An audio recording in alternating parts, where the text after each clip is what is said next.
সবাইকে ঈদের শুভেচ্ছা জানাই।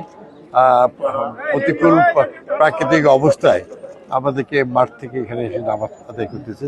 সব জায়গায় আল্লাহর প্রতি আমাদের তার মাতৃভূমিকে রক্ষা করা, দেশকে এগিয়ে নিয়ে যাওয়া। মাননীয় প্রধানমন্ত্রী তারেক রহমান স্যারের নেতৃত্বে আজ বাংলাদেশের সকল ক্ষেত্রে আমরা যে নির্বাচনী ওয়াদাগুলো করেছি সেগুলো বাস্তব করা।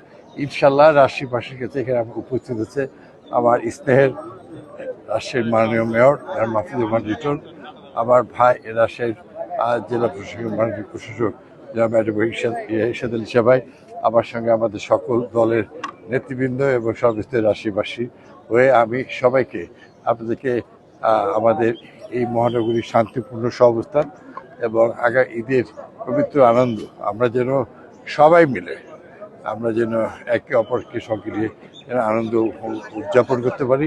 সমাজের যারা বিত্তবান তাদের সবসময় দায়িত্ব থাকে পাশে থাকা, যে গরিব সহায়হীন মানুষ তার সঙ্গে ঈদের শুভেচ্ছা বিনিময় করা এবং সকল আনন্দ এবং অর্থনৈতিক সকল সহযোগিতা করে ঈদকে শুভময় করে তোলা।